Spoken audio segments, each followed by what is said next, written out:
وبرکاتہ الحمدللہ رب العالمین والعاقبۃ للمتقین والصلاۃ والسلام علی سید الانبیاء والمرسلین۔ بھائی نے پوچھا ہے کہ گھر میں برکت نہیں ہے، کام میں برکت نہیں ہے اور قرض ہے تو اس سے کیسے جان چھوٹ سکتی ہے؟ تو برکت نہیں ہے تو برکت کے اصول کے اسباب اختیار کرنے چاہیے، اور وہ نمازوں کی پابندی کرنا ہے، فجر کی نماز پڑھنا ہے اور اذکار کرنا ہے صبح و شام کے، حلال کام کرنا ہے، اور اپنے کام میں یا اپنے کاروبار میں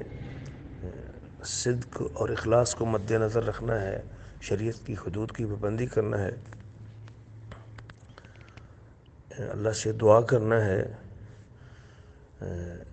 اس موضوع کے اوپر رزق کی کنجیاں ایک بڑی اچھی کتاب ہے، اگر وہ آپ مطالعہ کر لیں تو بہتر ہے، جس میں کثرت سے استغفار کرنا، تقوی اختیار کرنا، خرید و فروخت میں سچ بولنا، کسی بات کو چھپانا نہیں، اور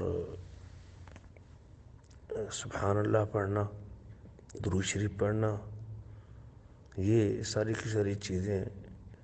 نمازوں کے بعد کے اذکار اور صبح شام کے اذکار کرنا، جس سے اللہ تعالیٰ برکت دیتے ہیں۔ باقی قرض کی نجات کے لیے اللہ سے دعا بھی کرنی چاہیے،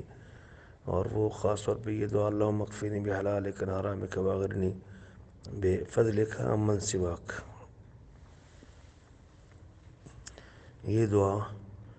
قرض سے نجات کے لیے بہترین دعا ہے۔